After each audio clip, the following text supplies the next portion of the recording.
Bonjour à tous et à toutes. Merci d'être venus. Vous êtes donc au Centre Spirit Léon Denis, Tourangeau, et nous vous présentons aujourd'hui, sous l'égide de la CITA. La CITA, c'est une organisation spirit à laquelle qui travaille en coordination avec donc le Centre Spirit Tourangeau et d'autres centres spirit à Paris et en région parisienne. Donc aujourd'hui, je vais vous parler des anges gardiens. Donc en introduction, cette thématique est spécifique à celle de l'ange gardien. Donc je ne vais pas entrer dans le détail des esprits familiers, mais tout à l'heure, il y aura une lecture que va faire Caroline, toute la partie ange gardien du livre des esprits. Ça permettra de renforcer ce que j'aurais dit. Et pour vous, vous aurez une vision beaucoup plus large encore de l'ange gardien. Donc pour nous, Spirit, l'ange gardien, c'est un esprit protecteur, mandaté par Dieu, pour protéger un esprit incarné. Chacun d'entre nous a un ange gardien différent. Donc j'ai choisi de faire un petit détour au début par deux religions monothéistes, le catholicisme et l'islam, pour montrer que les religions ont apporté des éléments intéressants sur l'ange gardien. Ils ne sont peut-être pas complets, le spiritisme les complète, mais c'est assez intéressant parce qu'on va voir qu'il y a des points communs. Donc, la conception de la religion catholique, l'ange gardien est un esprit pur créé par Dieu qui nous est spécialement attaché pour veiller sur nous en permanence et nous protéger du mal. La présence invisible de ces esprits bienheureux nous est d'une grande aide et d'un grand réconfort. Ils marchent à côté de nous, ils nous protègent en toutes circonstances, ils nous défendent dans les dangers et nous pouvons avoir recours à eux à tout moment. Alors je trouve que c'est vraiment une définition très intéressante, mais quand on la regarde bien, on se dit, tiens donc, la religion catholique croit aux esprits, donc croit que lorsque l'on meurt, on continue à vivre dans le monde spirituel. Et Dieu a permis qu'on ait des esprits bienveillants à côté de nous, mais ce sont des esprits qui sont dans le monde spirituel. Mais la religion ne le spécifie pas. Cependant, elle est dans le vrai lorsqu'elle affirme tout ça. La conception de la religion musulmane. Selon un hadith, c'est des paroles qu'a dit le prophète Mohammed et qui ont été rapportées. Selon un hadith, ils sont créés de lumière et possèdent des ailes. Louange à Dieu, créateur des cieux et de la terre, qui prend pour messagers les anges, pourvus de 2, de 3 ou de 4 ailes. On voit ici dans l'islam qu'il y a aussi cette notion d'être, mais il ne parle pas d'esprit, il parle de messagers, mais on retrouve le terme d'ange, et il y a une histoire d'ailes. Alors est-ce que c'est vrai, est-ce que c'est pas vrai ? Pour l'instant, on ne le sait pas, mais ce sont des êtres ailés, enfin des êtres particuliers. Ils sont purs, immortels et n'enfantent pas. Leur qualité fondamentale est l'obéissance à Dieu. Ils n'agissent que sur son ordre. Tous célèbrent ses louanges et sa gloire en permanence sans se lasser. On a une présentation différente de celle de l'Église catholique, mais on verra tout à l'heure que la notion de pureté ne caractérise pas encore les anges gardiens, qu'ils n'enfantent pas, ils sont immatériels, ils n'ont plus leur corps physique, donc effectivement, ils ne peuvent pas enfanter, et ils n'agissent que sur ordre de Dieu. On verra avec le spiritisme qu'ils sont mandatés par Dieu et qu'ils agissent, bien sûr, avec l'autorisation divine, mais qu'ils ont une certaine liberté dans leur action. Alors, la conception spirit. Les anges gardiens appartiennent au second ordre des esprits, qui sont les bons esprits. Dans la deuxième classe, qui est celle des esprits supérieurs, ce sont des esprits qui réunissent à la fois la science, la sagesse, la bonté. Ils possèdent un degré d'élévation morale supérieur et un pouvoir accordé par Dieu pour assurer leur rôle de protection supérieure. En fait, les anges gardiens nous protègent. Ils ont la mission de nous protéger. Il y a à côté les esprits familiers, dont nous aurons l'occasion peut-être de parler, qui ont une autre fonction. Mais l'ange gardien a reçu mandat de Dieu pour nous protéger. Alors ils n'ont pas encore atteint le premier ordre, et la première classe, celle des purs esprits. C'était pour faire le parallèle avec la définition catholique. Ils ne sont pas encore purs esprits. On verra que les purs esprits ne s'incarnent plus. Ils ont atteint un degré de perfection qui fait qu'ils ne reviennent plus s'incarner. Qu'est-ce qu'un esprit selon le spiritisme? Alors oui, c'est bien de parler des esprits, mais qu'est-ce qu'un esprit? Un esprit est un être défini, limité et circonscrit, composé d'une substance immatérielle, indivisible et immortelle. L'esprit est enveloppé d'un organisme semi-matériel appelé père-esprit. Les esprits sont des êtres intelligents de la création, en qui réside la pensée et la volonté, qui se sont dépouillés de leur corps physique et vivent dans le monde spirituel. Donc les esprits ne vivent pas sur notre monde matériel parce qu'ils sont désincarnés, c'est-à-dire qu'ils n'ont plus leur corps physique. Nous, nous sommes des esprits incarnés, donc nous vivons sur le plan de la matière. Mais eux, surtout les esprits supérieurs, sont d'un degré tellement élevé qu'ils ne vivent pas sur la terre. Ils vont venir, de toute façon ils sont là pour nous protéger, donc à certains moments, ils viendront. Ils y sont. Ils peuvent veiller sur nous de là-haut, mais ils peuvent aussi être là au moment d'un danger. On ne les voit pas, mais ils sont là pour nous protéger. Quand l'esprit s'incarne sur la terre, on ajoute le terme incarné. Esprit incarné dans un corps physique de l'humain. Donc, esprit désincarné, esprit incarné. Il faut bien faire la différence entre les deux. Alors ici, je voulais vous montrer ce que nous sommes. Souvent, on n'imagine pas qu'on est si beau de l'intérieur tous. C'est notre corps spirituel, en fait. Alors là, on a le corps spirituel d'un esprit incarné qui a beaucoup évolué, qui est à un stade d'évolution intéressant. Donc on voit bien ici les chakras. Plus les chakras s'ouvrent, plus les chakras sont lumineux, plus l'esprit est évolué. Plus on va évoluer, plus on va s'améliorer, plus on va embellir notre corps spirituel. Alors vous voyez bien, même si c'est qu'un dessin, que la substance du corps spirituel n'est pas la même que celle de notre corps physique. Notre corps physique est fait d'une matière beaucoup plus dense, c'est pour ça qu'on le voit. Notre corps spirituel, on ne le voit pas à l'œil nu parce qu'il est fait d'une autre matière qui n'est pas visible par nos yeux. Alors, dans les phénomènes médiumniques, quand on est dans un état de médiumnité particulier, on peut voir, mais c'est que fugace.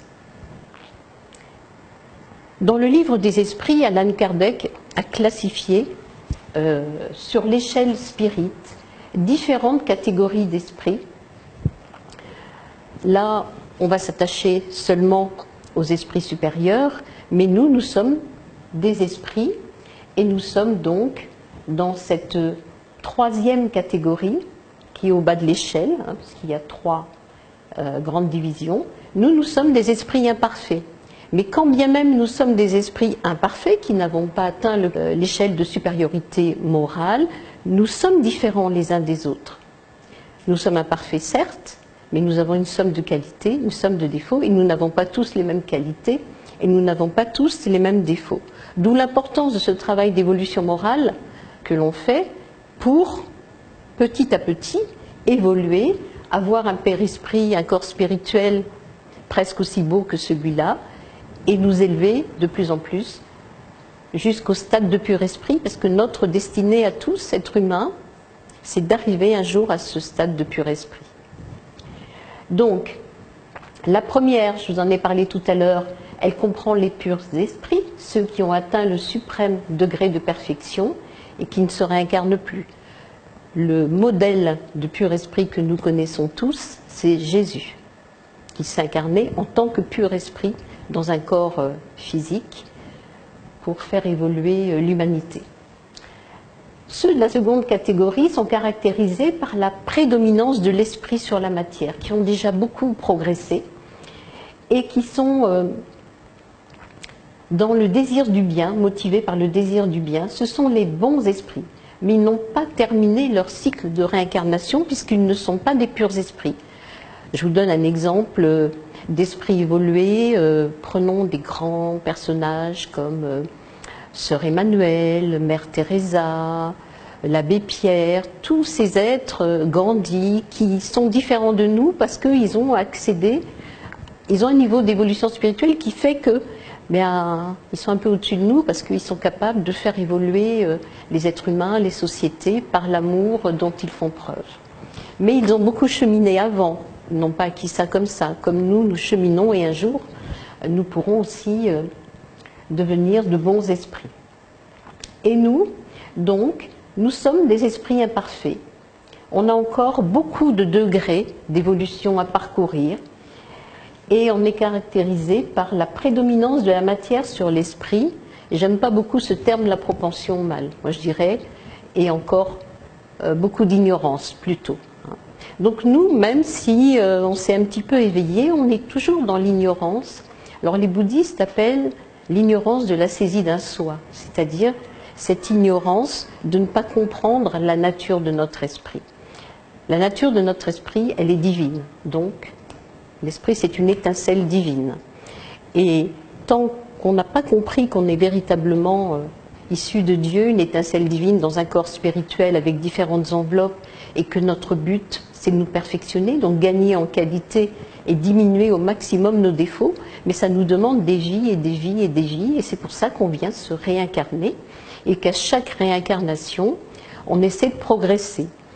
On ne recule jamais, on peut stationner dans une incarnation, parce qu'on aura eu trop d'épreuves et on n'aura pas pu les dépasser, mais on ne peut pas régresser. C'est-à-dire que tout ce qu'on a acquis en qualité, en amour, etc., c'est inscrit dans notre père-esprit et c'est un acquis. Alors je vous donne un exemple de pur esprit. Là c'est un dessin médiumnique, donc un dessin médiumnique, un dessin matériel, il ne peut pas retracer véritablement le pur esprit qui n'est que lumière. Jésus était dans un corps physique, mais il pouvait se dématérialiser et on ne l'a pas vu. On n'a pas vu, nous, son corps physique, mais il irradiait. Thérèse d'Avila l'explique bien dans l'ouvrage médiumnique des Pères Donau, où elle décrit Jésus tel qu'elle le voyait quand elle était Marie-Madeleine. Et elle dit qu'il émanait de son regard quelque chose d'extraordinaire. Donc vous voyez, en fait, dans ce dessin, c'est comme si le père-esprit de ce pur esprit avait été tissé dans des fils d'or. C'est l'exemple, enfin l'image qui a été donnée. Mais on voit bien cette bonté, cette lumière, ce regard par lequel irradie l'amour. Le pur esprit a atteint le stade d'amour le plus pur en fait. Amour de Dieu et amour des autres.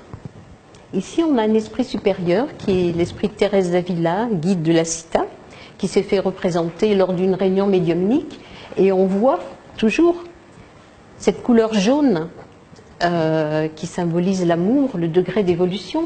Mais si on regarde la différence, même si ça n'est qu'un dessin, au niveau de la finesse, on appelle ça la densité de l'esprit, densité du père-esprit, on voit bien que dans ce dessin médiumnique, l'esprit qui a fait le dessin a voulu montrer cette légèreté, cette finesse du pur esprit par rapport à l'esprit supérieur. Il y a une beauté, il y a de la lumière qui irradie, mais si on regarde, l'esprit supérieur, malgré toute sa beauté, toute son évolution, a une densité du père-esprit. C'est-à-dire que plus on se purifie, plus le père-esprit s'affine jusqu'à devenir lumière. Voilà, je voulais que vous puissiez voir cette différence.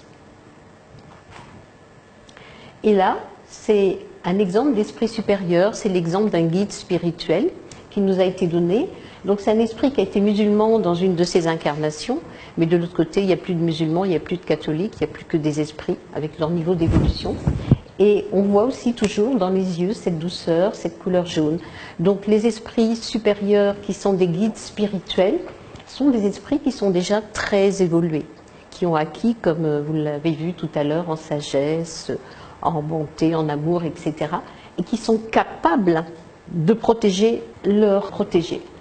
Maintenant, on va passer à une espèce de questionnement. Avons-nous tous un ange gardien? Dieu a permis que chacun d'entre nous ait un ange gardien. Alors nous, on va parler plutôt de guide spirituel pour que les termes soient bien posés. Guide parce qu'il nous guide sur notre chemin spirituel. Quel que soit notre niveau d'évolution morale, c'est toujours un esprit supérieur qui est notre guide spirituel. Quelqu'un qui est un criminel, par exemple, aura toujours un esprit supérieur, parce que Dieu ne fait aucune différence entre ses enfants. Il leur donne tous, quel que soit leur niveau d'évolution morale, ce guide spirituel qui va petit à petit les amener à évoluer, à devenir meilleurs. C'est une mission que le guide spirituel a choisie. Quelles que soient nos actions, bonnes ou mauvaises, notre guide spirituel respecte toujours notre libre arbitre. Dieu, selon le spiritisme bien sûr, nous a donné un attribut souverain qui est le libre arbitre. C'est-à-dire que, dans sa justice, dans son amour, Dieu nous laisse libres de faire ou de ne pas faire. Et le guide spirituel ne peut pas entraver notre libre arbitre. Imaginons que je décide, j'en ai marre, j'en ai assez de vivre et je décide de me suicider. Mon guide spirituel va tout faire. Me faire des rêves, peut-être m'apporter des personnes qui vont venir, qui vont me consoler. Malgré tout, je vais décider que j'en ai assez de vivre. Donc je vais passer à l'acte, je vais me suicider. Mon guide spirituel aura tout fait pour le faire. Mais il ne pourra pas m'empêcher parce que j'ai mon libre arbitre. Donc bien sûr, il en sera triste parce que ma mission va s'arrêter, la sienne aussi. Pas tout de suite, parce qu'il va falloir qu'il me conduise dans les sphères sombres où je vais me retrouver, dans la tristesse, il va être là, il ne va pas m'abandonner, jusqu'au moment où je vais choisir une autre réincarnation. Mais le libre arbitre, enseigné par le spiritisme, est souverain. Nous sommes libres et Dieu respecte notre libre arbitre. C'est pour ça que pour certains d'entre nous, il faudra 100 réincarnations. Pour d'autres, il en faudra 1000. Pour d'autres, il en faudra 2000. Parce que Dieu va nous laisser cheminer toujours en fonction de notre libre arbitre. Et c'est pour éclairer notre libre arbitre, notre guide spirituel est là. C'est-à-dire qu'au fur et à mesure, plus on va évoluer, plus on sera capable de bien gérer notre libre arbitre et moins on aura besoin de l'action de notre guide spirituel. Prenons des êtres humains comme Mandela ou comme Gandhi. Ils ont eu aussi des guides spirituels, mais des guides spirituels qui avaient certainement moins de travail à fournir qu'avec nos guides spirituels à nous, qui ont besoin d'être beaucoup plus présents pour nous aider à grandir et à évoluer. Alors le guide spirituel ne nous abandonne jamais, parce qu'il nous aime d'un amour inconditionnel. Par contre, il va s'éloigner si besoin, parce que il y aura un moment où il ne pourra pas faire à notre place. Si on décide qu'on va s'entêter dans tel chemin, il va essayer, mais il ne va jamais nous obliger. Donc là, qu'est-ce qu'il va faire? Il va s'éloigner un peu, il ne sera pas forcément présent tout le temps, mais on est toujours relié à notre guide spirituel. Donc s'il y a un danger, il interviendra. Mais malgré son éloignement, on va dire entre guillemets physique, il sera toujours là. Et il interviendra en cas de nécessité. Quel que soit notre caractère, quelles que soient les bêtises que l'on fera, il interviendra pour nous aider. Jamais pour nous forcer. Donc son amour est tellement puissant que souvent, les guides spirituels arrivent à nous aider à aller sur le droit chemin, à nous éviter des actions comme le suicide et autres. Quel est son rôle? Il a pour rôle de préparer avec son protégé dans le monde spirituel le plan d'incarnation. Alors il y a plusieurs étapes. Le guide spirituel, il est là avant notre incarnation. Il est là, je vais aller un petit peu plus loin, enfin j'avance un petit peu, il y aura peut-être des répétitions mais c'est pas grave. Il est là pour préparer notre incarnation dans l'utérus de notre mère, notamment pour les liaisons entre le père-esprit et le corps physique qui va se développer sur le moule du père-esprit. Il est là au moment de la naissance. On pense qu'à la naissance, il n'y a que le papa, la maman, les soignants, mais ce n'est pas vrai. Il y a le guide spirituel qui est là. On ne le voit pas, mais il est là.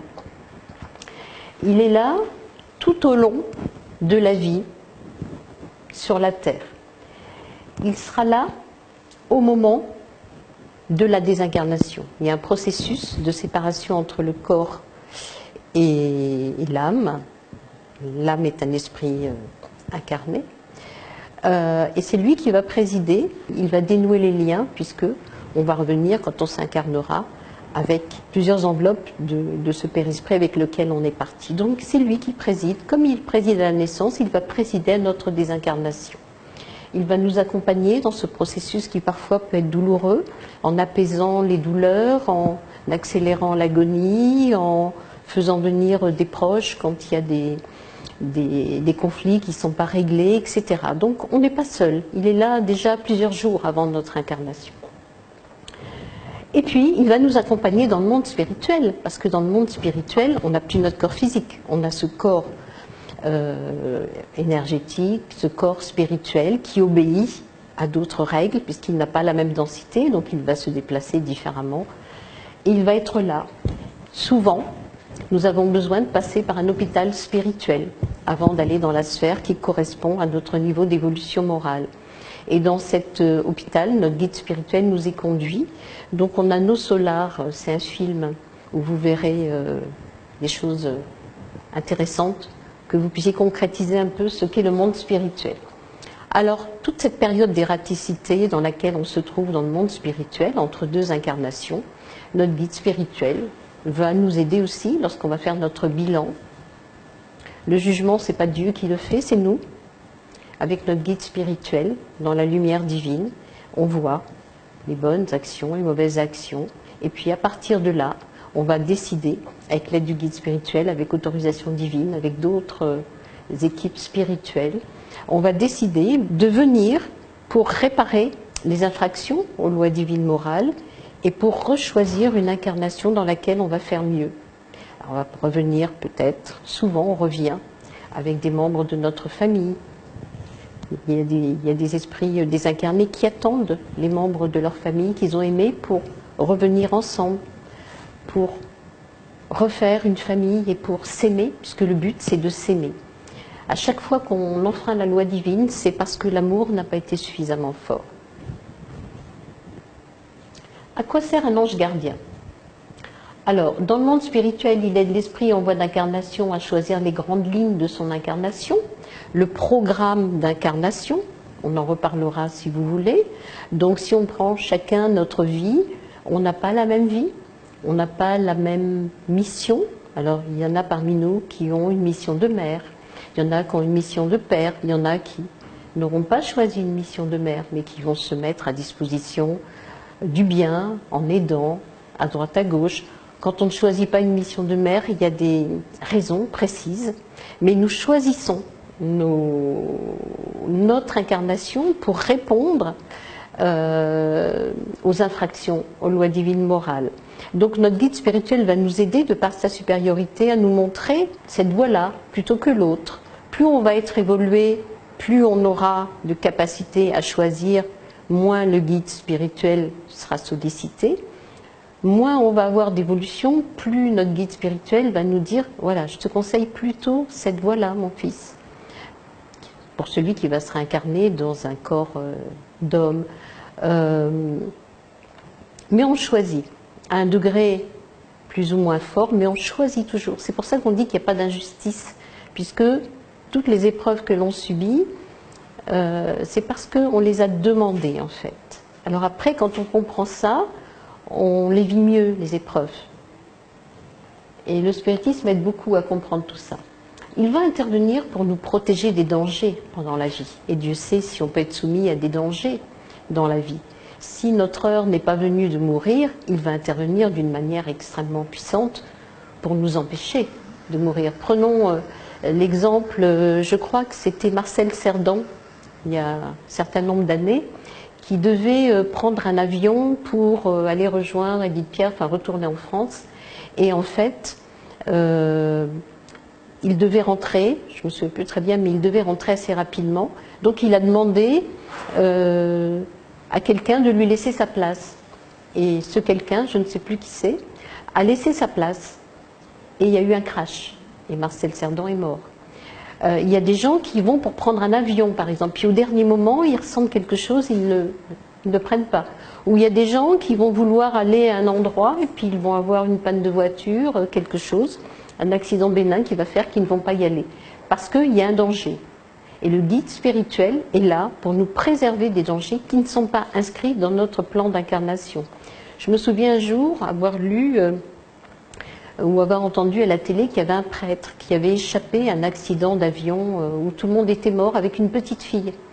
Et donc, il s'est occupé de cette petite fille. C'était les deux seuls survivants. Donc il y a des choses des fois incroyables, mais ça n'est pas notre moment de mourir et qu'on se trouve exposé à un danger. Il intervient, c'est lui. Il conseille, il influence par le biais de la conscience, toujours dans le sens du bien. Vous l'avez tous expérimenté, la voie de la conscience. Des fois, on voudrait faire quelque chose et puis on ne le fait pas, on sent que c'est pas bon, pas bien. Donc on va changer d'avis ou on va réfléchir avant de prendre la décision, etc. Donc, il agit d'une manière occulte, c'est-à-dire qu'on ne le voit pas, parce qu'il est invisible, mais il a une telle puissance fluidique qu'il peut influencer notre pensée. Toujours dans le sens du bien. Quand on est influencé dans le sens qui n'est pas celui du bien, ça ne peut être qu'un esprit inférieur. Mais le but n'est pas de parler des esprits inférieurs aujourd'hui. Il est présent au moment de la mort de son protégé, je l'ai dit tout à l'heure, et l'accompagne dans le monde spirituel. Donc au moment de la mort, il y a de l'angoisse, il y a de la peur, donc il peut faire tomber les angoisses, il peut faire tomber la peur, il peut aussi se présenter devant son protégé si la peur est tellement intense pour essayer de faire en sorte qu'il ne meure pas dans l'angoisse, notamment dans quand il s'agit de morts violentes, accidents, morts tragiques. Le guide spirituel peut se présenter pour que son protégé ne soit pas dans un état d'angoisse terrible qui va retarder la reconnaissance. Alors, il y a des petites répétitions. Donc, il nous soustrait au danger, oui. Tout à l'heure, je vous donnerai des exemples personnels et je vous demanderai aussi vos exemples dans la salle pour qu'on puisse faire un échange, parce que tous, on l'a vécu. Son action échappe à nos sens. Il est sur une sphère, il est sur un mode fluidique, il n'a plus de corps physique, donc nous, on ne peut pas forcément toujours savoir son action. Souvent, il intervient, mais on ne s'en rend pas compte. Pour aider aux décisions, pour mettre un peu de bonté dans notre cœur à un moment où on voudrait être dur avec nos proches. Son action fluidique est agissante, donc il va agir par sa pensée et d'une manière magnétique. Il agit dans certaines situations cruciales de notre vie. Je vais vous raconter un exemple. Il y a des fois des situations de conflit dans un couple entre un homme et une femme. Lorsqu'un homme est violent, par exemple, ça c'est une situation dont j'ai eu connaissance, un homme ivre prend une bouteille et veut la lancer contre sa femme qui vient de battre. Donc la femme se sauve, elle va dans les toilettes, elle essaie de se cacher, il ouvre la porte, il arrive, il lance sa bouteille, mais sa bouteille est déviée et revient à son pied, c'est lui qui se blesse. Voilà, une action magnétique du guide spirituel. La bouteille dévie bien, c'est-à-dire qu'il a vraiment une action réelle pour protéger sa protégée. Et le guide spirituel de l'homme violent est là aussi pour travailler de concert avec le guide de la personne violentée. Mais en même temps, la blessure n'est pas grave, c'est juste une petite coupure au pied.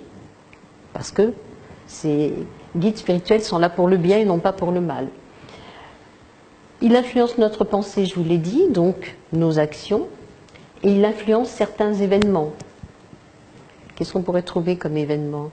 Imaginons que je suis au chômage. J'ai beaucoup de mal à élever mes enfants, je suis toute seule, et il faut absolument que je trouve un emploi. Donc mon guide spirituel va me faire peut-être aller voir quelqu'un qui propose un travail, et puis quand je vais aller voir ce quelqu'un, je vais me trouver avec quelqu'un de très bienveillant. Quelqu'un qui peut-être, quand il me verra, dira « Oh là là, cette femme, elle est super, il faut que je l'embauche ». Parce que le guide spirituel aura influencé le futur employeur, parce que le guide spirituel saura que sa protégée travaillera bien avec cet homme-là et que cet homme-là sera bienveillant. Et du coup, l'embauche se fait. Vous avez tous vécu des choses où il y a une situation très particulière qui se passe mais c'est l'action du guide spirituel. Donc là, mon guide spirituel me sauve. Je me trouvais en difficulté avec mon loyer, je ne pouvais pas donner à manger à mes enfants, etc. Donc c'est pour vous dire que dans toutes nos épreuves, je parle d'un exemple de femme parce que j'en connais beaucoup, il y a aussi des hommes, hein. Mais quand on est dans la détresse, quand on est dans la souffrance, ne jamais désespérer, parce qu'on a notre guide spirituel. Et quand on sait qu'on a un guide spirituel, par la pensée d'amour vers lui, on va créer un lien avec lui. Et l'action, pour nous, sera beaucoup plus visible. Enfin, on ne la verra pas, mais on la ressentira. Et je vous expliquerai tout à l'heure l'importance de créer ce lien avec son guide spirituel. Comment pouvons-nous savoir qui il est? Alors, dans la lecture du chapitre du livre des esprits, il y a eu une réponse qui a été donnée. Donc, en fait, son identité n'a aucune importance puisqu'il a eu plusieurs vies, plusieurs noms différents. Donc, ne pas s'attacher à chercher le nom de notre guide spirituel, ça ne sert à rien parce que ça ne nous apportera rien. On peut parfois, en réunion médiumnique, avoir des informations, mais qui sont données toujours dans un but utile. L'important, c'est de savoir qu'il nous aime d'un amour inconditionnel, qu'il est toujours là, et d'apprendre à l'aimer, c'est essentiel, cette relation dont je vous parlais avec le guide spirituel. Alors, dans un centre spirit, on peut avoir une révélation de l'identité de notre ange gardien pour nous aider dans des moments difficiles, ou parce qu'on a un travail particulier à accomplir et qu'on comprend mieux pourquoi ce travail-là. Alors, nos guides spirituels nous aiment depuis longtemps, en principe. On a cheminé, on a pu avoir une vie déjà avec eux, mais nous, on a été moins vite qu'eux. Ils ont pu être dans des vies passées, lointaines, notre père, notre mère, etc. En tout cas, il y a une relation d'affinité très forte qu'on a eue avec notre guide spirituel, parce que le guide spirituel demande, c'est lui qui demande à Dieu la permission d'être l'ange gardien de tel ou tel esprit qui va s'incarner. Parfois, dans la lecture, il a été dit que ça peut être un plaisir ou ça peut être un devoir. Parfois, certains anges gardiens vont demander cette mission parce que pour eux, ce sera un devoir de faire ce travail. Donc il y a toujours des affinités entre un guide spirituel et son protégé. L'amour, d'abord, des existences passées, souvent. Et il faut se défier des grands noms. Un jour, quand je débutais en médiumnité, il y avait une de mes collègues qui était venue un jour assister à une réunion du centre de Tours. Et pour elle, son guide spirituel, c'était Moïse. Et elle en était convaincue. Mais on voyait bien que ce n'était pas Moïse lors de la réunion. L'esprit s'est communiqué, c'était un esprit inférieur qui l'obsédait. Donc si on a dans l'idée que notre guide spirituel, c'est Jésus, c'est faux. Jésus est un pur esprit, il ne peut pas être un guide spirituel. Donc ne cherchez pas l'identité de votre guide. L'essentiel, c'est de savoir que vous en avez un et qu'il vous aime, qu'il est là pour vous protéger. Dès l'instant où on commence à chercher les noms des guides spirituels, on peut avoir l'émission d'esprits inférieurs qui, eux, vont vouloir, parce qu'on ouvre la porte, vont vouloir se communiquer à nous et nous persuader qu'ils sont nos guides spirituels. Il y a des obsessions qui commencent comme ça. Donc ne cherchons pas à savoir. Peu d'entre nous savent qui est leur guide spirituel. Pourtant, il y en a qui cheminent depuis des années. En ce qui me concerne, j'ai eu la chance de le savoir il y a très longtemps. Donc ça a été confirmé à plusieurs reprises par plusieurs médiums. Et juste pour la petite histoire, en fait, quand j'étais enfant, il y a plusieurs personnages que j'aimais. Je me souviens, j'ouvrais mon livre d'histoire, j'adorais l'histoire. Et alors j'ouvrais le livre sur Louis XIV. J'aimais Louis XIV, je ne sais pas pourquoi. Jeanne d'Arc. Alors je pleurais parce qu'on avait brûlé une sainte. On est bête hein, quand on est petit, mais... Et l'émir Abdelkader. J'étais fascinée par cet homme-là. Je suis d'origine algérienne. Il était d'origine algérienne, voilà. Et ces trois personnages m'attiraient. Et finalement, j'ai appris un jour que mon guide spirituel était l'émir Abdelkader. Donc, j'ai ressenti des choses quand j'étais enfant par rapport à lui, J'aurais jamais imaginé que ça pouvait être mon guide spirituel, ça m'a été confirmé. Mais je ne m'y attache pas en fait. Moi, ce qui m'attire beaucoup chez l'émir Abdelkader, c'est toute sa vie mystique. Toute cette vie de mystique qu'il a menée. Il est allé en Syrie retrouver son maître Ibn Arabi, et j'ai beaucoup d'admiration pour Ibn Arabi aussi. Donc ça peut être des indices, mais en tout cas, j'en fais pas quelque chose de très important. C'est mon guide spirituel, et je l'aime, et je lui demande de l'aide, mais je l'appelle jamais par son nom, je l'appelle par mon guide spirituel, aide-moi. Voilà. Donc ça, c'est un message important que je voulais vous faire passer. Ça sert à rien de connaître son identité. Donc se défier des grands noms. Alors là, c'est quelques dessins médiumniques que je voulais vous montrer. Là, on a un tableau qui a été donné en art spirit et où c'est un guide spirituel. Alors pareil, hein, les couleurs sont un peu altérées, qui offre des fleurs à son protégé et qui lui offre de l'amour divin. Et c'est donc le guide spirituel de Romain. C'est un dessin qui a été donné, un tableau qui a été fait pour Romain. Et son guide spirituel, vous voyez, s'adresse à lui, mais on ne voit ni son visage, on ne connaît pas son identité. Ce qui est important, c'est sa couleur bleue et blanche, qui est couleur d'évolution morale supérieure, et tout cet amour-là, qui est là, que son guide lui donne, et toutes ces fleurs qui représentent le développement médiumnique. Donc ça, c'est un beau cadeau que reçoivent certains médiums, mais on n'a pas de nom, peu importe le nom. Romain, quand il regarde ça, il sait que c'est son guide spirituel qui lui envoie de l'amour.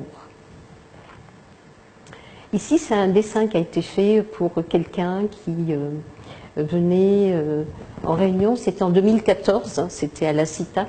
Et là, le guide spirituel est représenté d'une autre manière. C'est une forme, tout simplement. Et il dit « Avance, mon fils, tu es libéré ». C'était suite à une réunion de désobsession. On a aidé à désobséder une personne qui souffrait de l'emprise d'un esprit inférieur. Donc le guide est intervenu, le guide spirituel, à ce travail de désobsession. « Avance, mon fils, tu es libéré ». Donc il est intervenu dans une situation de souffrance et de libération. Mais on ne lui voit pas son visage, on voit qu'il est bleu, blanc, esprit supérieur, grand, donc c'est un esprit évolué. Voilà les symboles qu'on interprète. Dans du jaune, qui est l'amour divin, l'aide divine, et le bleu, qui est l'amour divin. Communication médiumnique d'un guide spirituel pour son protégé. Donc on reçoit en réunion médiumnique différents types de communication. Il y a le dessin médiumnique que vous avez vu, il y a le tableau, c'est une forme de dessin, et puis il y a les communications par écriture, psychographie, j'aime pas employer ce mot écriture automatique, par psychographie, toujours lors d'une réunion, ou par psychophonie. Le guide spirituel s'incorpore à travers un médium et donne l'information. Là, c'était par psychophonie. Mon fils, nous t'avons conduit ici pour que tu puisses, de tes yeux et avec ton cœur et ton âme, ressentir les présences spirituelles, les sensations bienfaisantes que procurent les bons esprits, afin que tu comprennes que le spiritisme, c'est avant tout et surtout la consolation. C'est avant tout et surtout aimer, travailler pour consoler les affligés, et pour te montrer aussi que la médiumnité est sacrée. C'était un jeune qui avait une médiumnité, et le guide spirituel voulait lui montrer que la médiumnité, ça n'était pas ce qu'il pensait lui, cette médiumnité qu'on voit avec les voyants, etc., mais que c'était bien autre chose, et il lui a fait ressentir des sensations spirituelles pour bien lui faire comprendre qu'il avait réellement la capacité à ressentir les fluides spirituels, mais les bons esprits, les sensations bienfaisantes que procurent les bons esprits pour le préserver de l'obsession. Parce que c'est un médium qui ressentait d'autres sensations qui étaient celles d'esprits inférieurs et non pas des bons esprits. Donc, lors des réunions médiumniques, nos guides spirituels aussi sont là pour orienter, aider leurs protégés. Message d'encouragement d'un guide spirituel à sa protégée. Donc là, je crois que c'était un message psychographié. Va, ma fille, sur la route ardue que tu as choisi de suivre. Je marche devant toi, écartant les ronces du chemin. Ne crains rien, je suis là, je veille. Appelle-moi lorsque tu sentiras la défaillance. Je te soutiendrai et te porterai. Alors ne crains plus rien, car je veille sur toi à chaque instant. C'est là une démonstration de tout ce qui a été dit. sur la présence du guide spirituel dans les épreuves, dans la souffrance. C'est une sœur qui souffrait beaucoup. Donc, la route est ardue. Il lui dit oui, tu as choisi des épreuves très difficiles. Donc, il reconnaît la difficulté des épreuves. Mais elle a choisi. Il lui dit bien, il lui fait un rappel que ces épreuves ne sont pas injustes, c'est elle qui a choisi de les suivre. Mais il lui dit qu'il marche devant elle et il écarte les ronces du chemin. Je trouve que c'est une magnifique image pour nous encourager dans nos épreuves et nous dire que le guide spirituel, il écarte les ronces. Alors soyons confiants, avançons même dans la difficulté en faisant confiance. Et je veille sur toi à chaque instant, alors ne crains plus rien. Il essaie de lui diminuer la peur. En même temps qu'il se communique, il agit fluidiquement, en faisant des passes magnétiques, fluidiques, que nous on ne voit pas, mais qu'il fait réellement. Parce que les guides spirituels ne se contentent pas d'envoyer un message, ils agissent en même temps. Là, ici, vos guides spirituels sont là et agissent. Vous ne savez pas comment, mais en tout cas, ils agissent sur vos difficultés, sur vos souffrances. Et ils agissent même, pour certains qui sont ici, sur le cerveau péripristal pour que certaines informations qui sont données là attirent plus leur attention que d'autres parce que ça leur permettra de réfléchir et de répondre à certaines de leurs questions. Comment ressentir la présence de notre ange gardien? Quelques exemples. Alors il y a des milliers d'exemples et chacun d'entre nous peut les ressentir de différentes façons. Peut-être que tout à l'heure on pourra échanger là-dessus. Donc en tout cas, c'est la sensation d'une présence bienveillante. On sent qu'on a quelqu'un à côté de nous, mais quelqu'un qui nous fait du bien. Des sensations de bienveillance.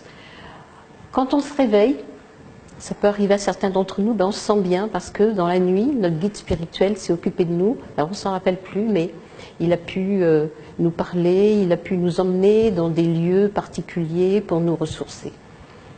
Ou à certains moments de notre quotidien. On peut être dans notre quotidien, puis tout d'un coup, dans une situation difficile, nous sentir comme avoir un peu plus de force, ou quelque chose qui nous pousse à dire, alors que on est timide, on n'ose pas dire, mais là on va dire ce qu'on pense. Par exemple, sensation d'une caresse sur le visage ou les cheveux, ça on le ressent davantage lors des réunions.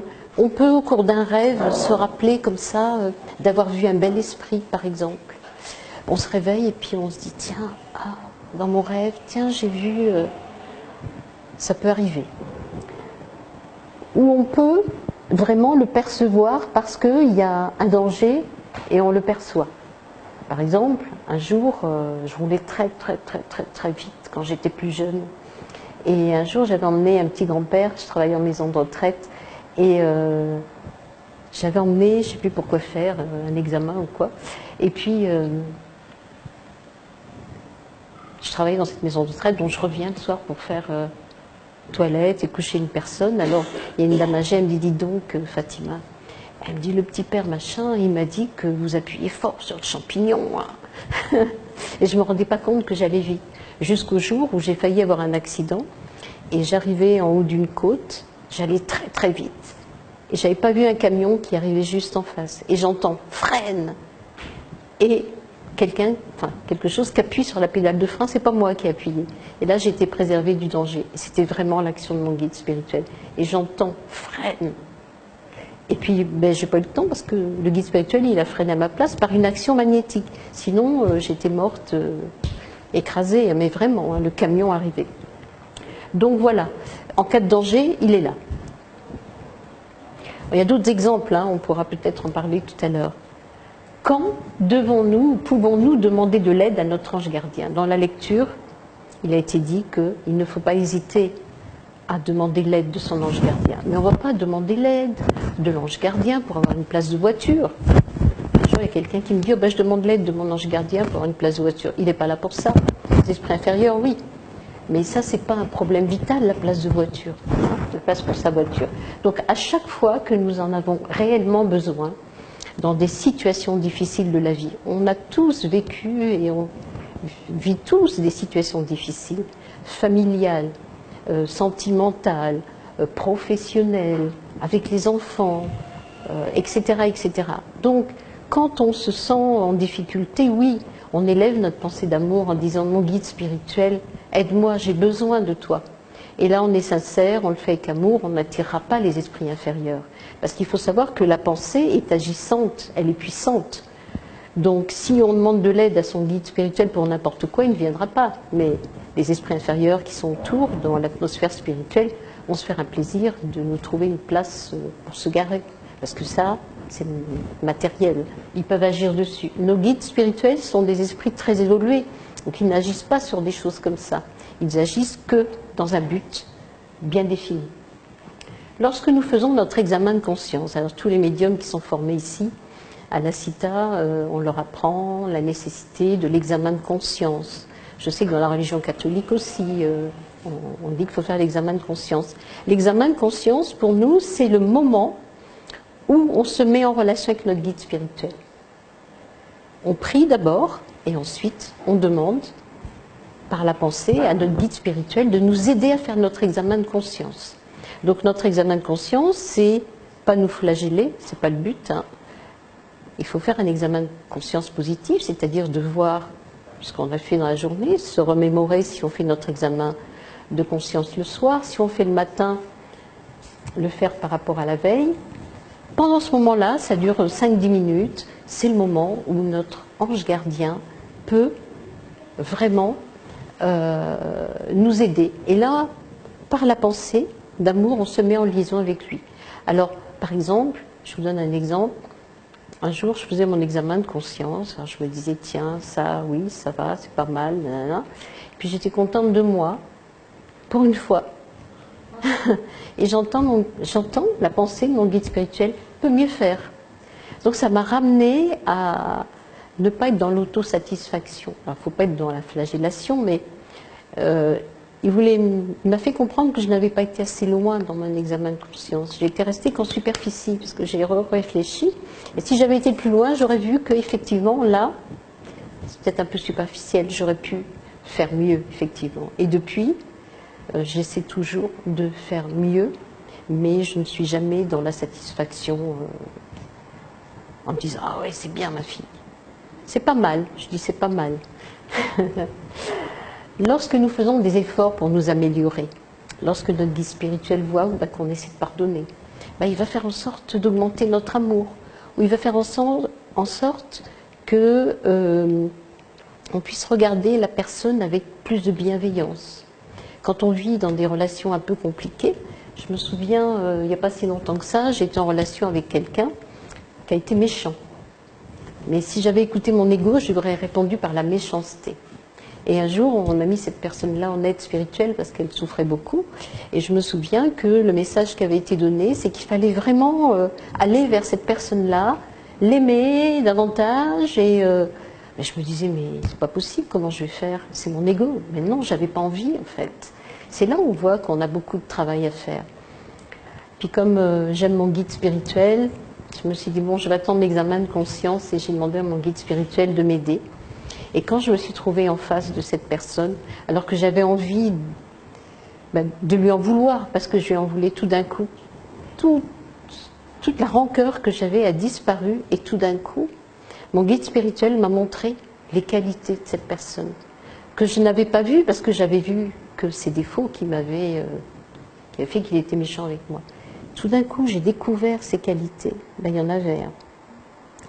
Il en avait des qualités. Et j'ai commencé à le regarder avec ses qualités.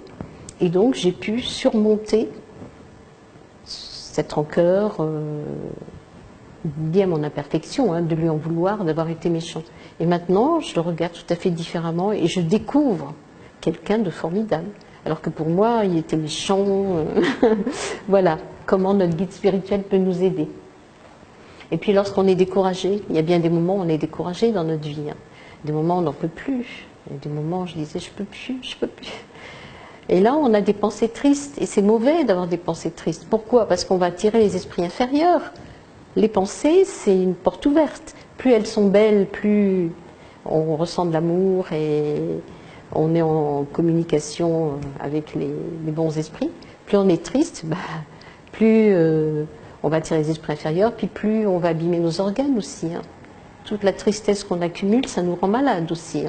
Donc dans ces moments-là, quand on sent qu'on est découragé, c'est mon guide, je t'en supplie, donne-moi de la force, donne-moi du courage. Et vous allez voir que si vous êtes attentif, tout d'un coup, vous allez dire, hop, allez, je sors. Je vais faire un petit tour, je vais aller voir la petite grand-mère là-bas.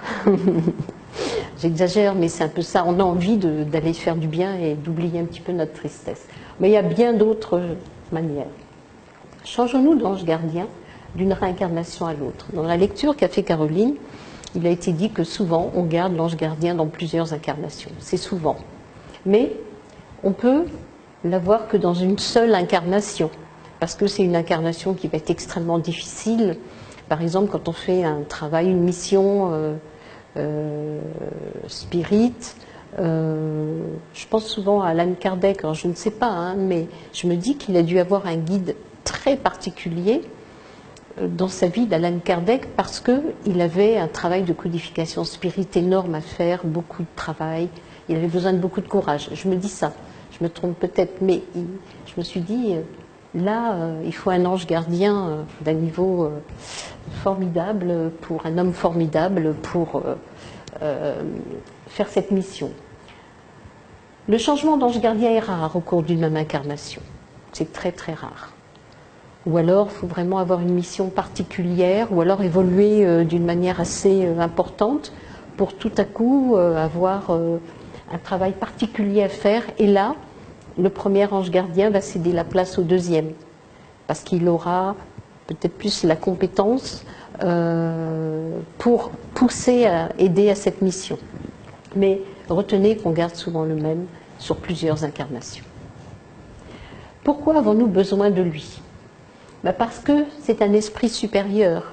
Il voit au-delà et connaît notre programme d'incarnation, puisqu'on l'a fait avec lui. Donc l'ange gardien, il voit loin. Nous, on a une petite vue là, mais l'ange gardien, il voit nos vies passées, il voit notre vie actuelle et il voit aussi notre avenir.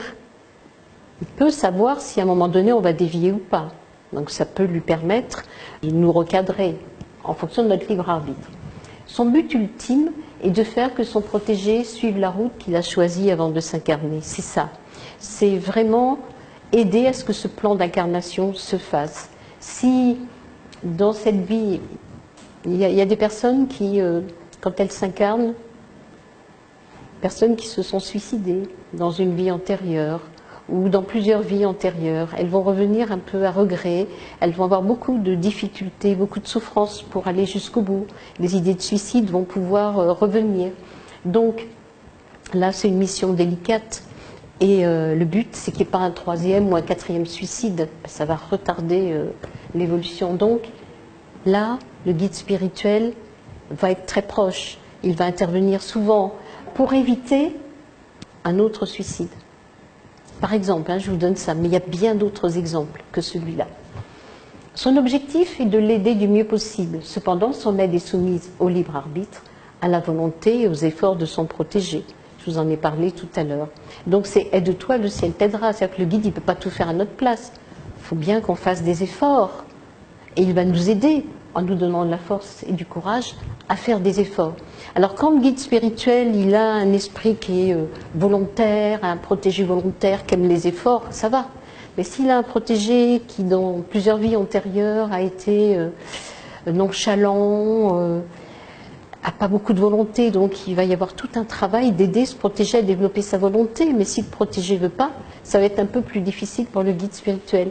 Donc tous les guides spirituels, n'ayant pas les mêmes protégés, ne procèdent pas forcément tous de la même manière. Ils s'adaptent à leurs protégés. Le guide spirituel est heureux à chaque fois que son protégé progresse sur la route du bien. Chaque fois que vous avancez, votre guide spirituel est heureux et c'est une mission pour lui. Lorsque son protégé a réussi, eh bien, l'esprit protecteur, enfin on va dire l'ange gardien, le guide spirituel, progresse lui aussi puisqu'il aura été au bout de sa mission. Il aura eu du mérite aussi. Ainsi que son protégé. Donc il y a vraiment, comme il n'est pas pur esprit encore, il doit encore progresser. Alors, les guides spirituels, les esprits supérieurs s'incarnent très rarement. Ils se réincarnent parce qu'ils n'ont pas encore atteint le stade de pur esprit, mais ils ne vont pas se réincarner forcément aussi vite que nous, puisqu'ils vont suivre leur protégé pendant plusieurs incarnations. Mais s'ils se réincarnent, ils vont se réincarner dans des vies où ils auront des missions, puisque ce sont des esprits supérieurs.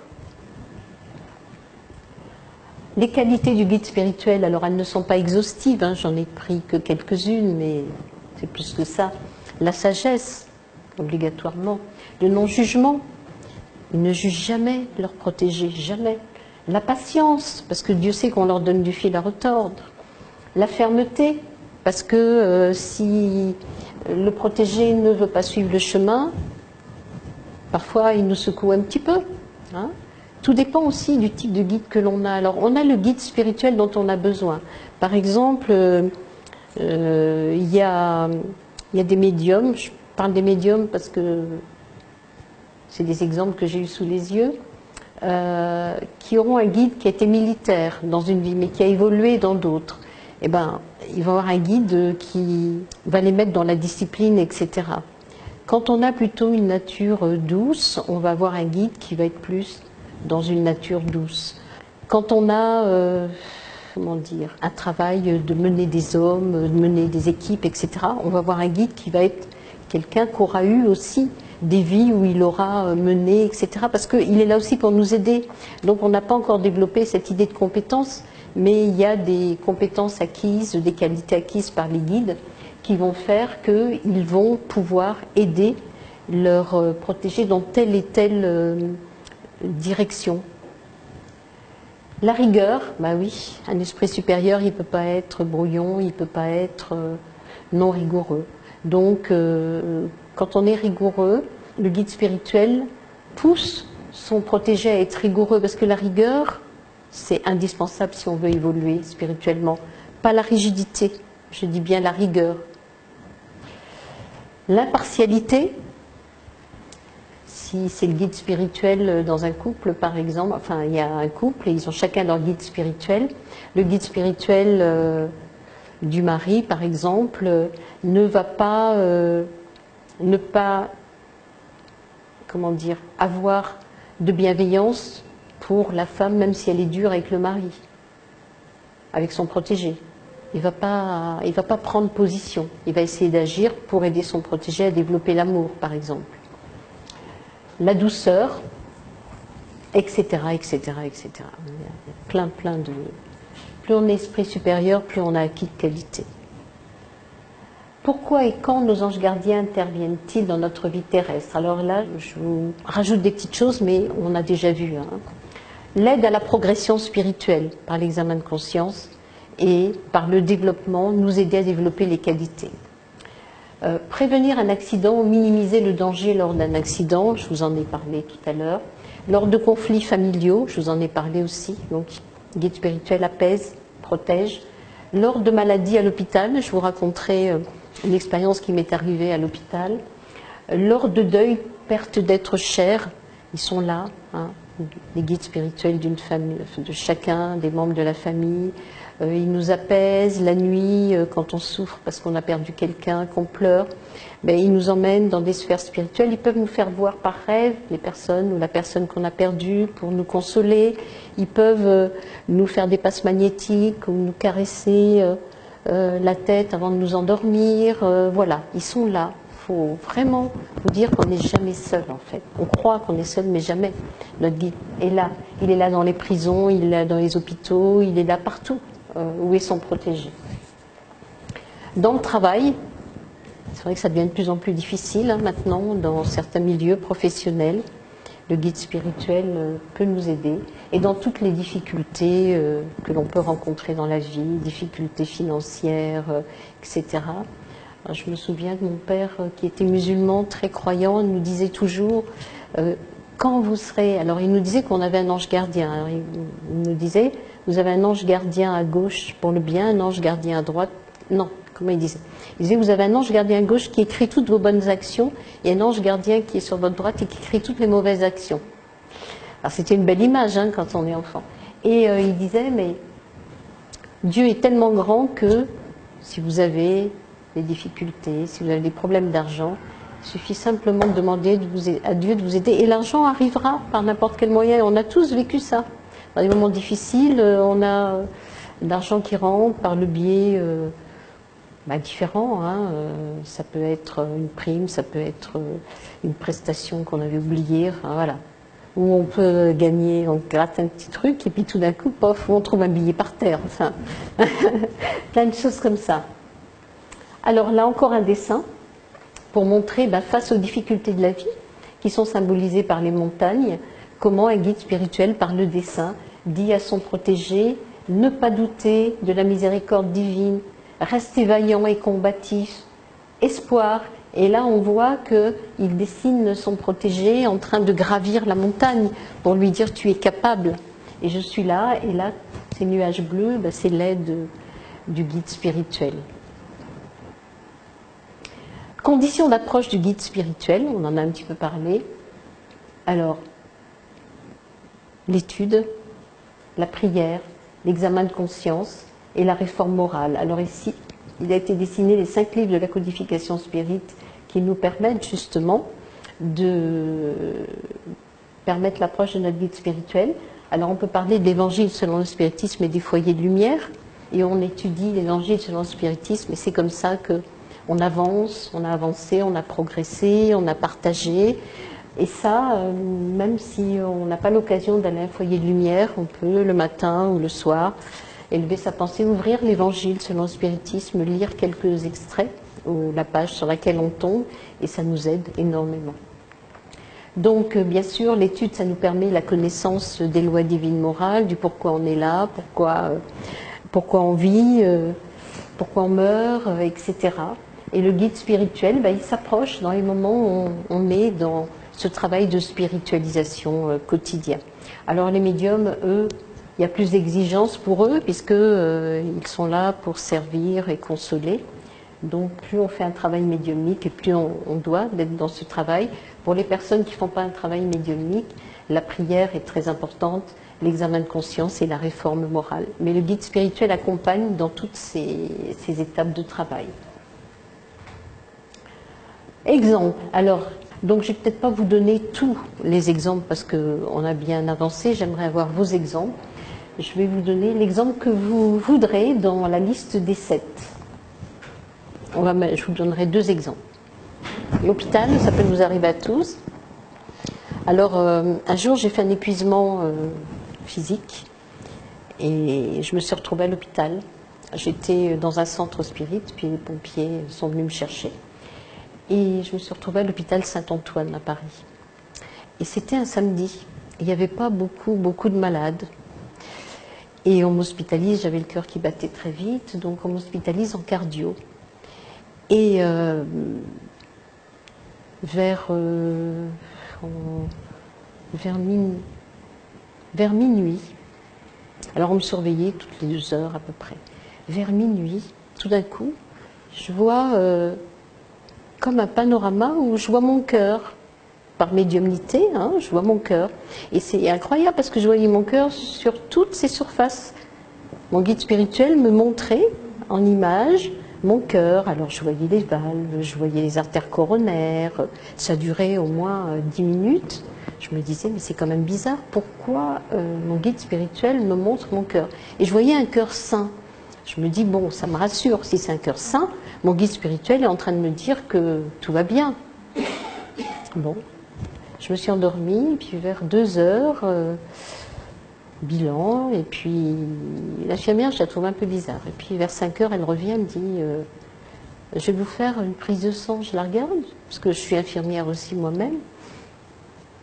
Je lui dis, mais c'est quoi tous ces tubes? Alors elle était un peu gênée, elle me dit, c'est pour vous faire un bilan complet pour une coronarographie. Coronarographie, c'est un examen qui est quand même assez important, et on injecte un liquide soit par cette artère-là ou soit par cette artère-là, et puis on visualise votre cœur, voir s'il n'y a pas des coronaires bouchés, etc. Je lui dis, mais pourquoi vous faites ça? Elle me dit, parce que le médecin a demandé est-ce que vous ayez une coronarographie. Ah bon? Je dis, sans mon autorisation. Elle me dit, écoutez, vous avez tel phénomène, vous avez un diabète et tout ça, il faut qu'on aille voir. Ah ben je dis, mais vous irez voir que si moi je suis d'accord. Et je lui dis, j'en veux pas, la coronarographie. Alors elle est repartie avec ses tubes. Elle m'a dit, je vais voir le médecin demain. Et après, j'ai commencé à faire le lien. Ben, mon guide spirituel m'a montré que mon cœur est en parfait état. À quoi ça sert que j'accepte cette coro? C'était pour me préserver d'avoir cet examen qui aurait pu me poser des problèmes et, un, me faire souffrir, et deux, peut-être qu'il y aurait pu y avoir un accident. Ça arrive. Alors le médecin vient me voir le matin vers 9 h, elle me dit écoutez, voilà, nanana. Je lui dis non madame, je ne veux pas de coronarographie, il n'est pas question, mon cœur est parfait. Elle me dit mais comment vous le savez que votre cœur est parfait? Ben, je dis je le sais, et puis j'ai eu un électrocardiogramme, vous voyez, hier, et il n'y a rien sur l'électrocardiogramme. Elle me dit oui mais je ne peux pas vous laisser sortir comme ça, vous comprenez. En même temps j'avais eu un bilan thyroïde, parce que j'ai un problème de thyroïde, que j'ai jamais récupéré. Ils n'ont pas su me le récupérer ni me le donner, alors que le problème était là. C'était un problème de thyroïde qui accélérait mon cœur. Je lui dis non, je ne veux pas de coro. Elle me dit écoutez, ce que je peux vous proposer, parce que je ne veux pas vous laisser sortir. Comme ça, c'est une échographie de stress. Une échographie de stress, ça se fait en radiovasculaire. Donc ils font juste une injection d'un produit qui va accélérer le cœur. Elle m'a dit on va accélérer votre cœur à 160, 180 et en fonction, on verra si ça passe, s'il n'y a pas de souci. Comme elle m'a dit on fera une écho de stress et on va voir votre cœur. Bon, je me suis dit on y va. Mais je lui ai dit vous savez mon cœur est en parfait état. Et ce qui est incroyable, alors ils m'ont fait ça, mon cœur s'est mis à battre vite, mais je voyais l'échographie, elle était juste devant moi, l'écran était devant moi. Donc je voyais exactement ce que mon guide spirituel m'avait montré. Et ça tournait exactement de la même manière. Ben, elle me dit, il est parfait votre cœur, vous avez raison. Je croyais que ça valait la peine de me faire souffrir, faire monter mon cœur à 180, et l'infirmier n'avait pas pris de précautions aseptiques. Je lui ai dit, mais dis donc, vous ne désinfectez pas, vous faites ça comme ça. Voilà, c'est pour dire qu'il y a eu une intervention, mais qui a été prouvée, puisque j'ai vu exactement la même chose sur l'échographie. Donc j'aurais pu dire non, mais le fait que j'ai pu voir l'échographie, j'ai pu confirmer que c'était vraiment une intervention spirituelle, et j'ai été très reconnaissante de cette miséricorde divine et de l'action de mon guide, et j'ai compris que, en fait, dans tous les soucis médicaux que j'ai pu avoir avant et que je pourrais avoir après, je n'étais jamais seule. Ça, c'est un très très bel exemple. Donc, pour vous dire, si un jour vous êtes malade à l'hôpital, vous n'êtes jamais seul. Appelez votre guide spirituel. De toute façon, il veille, il est toujours là. Voilà.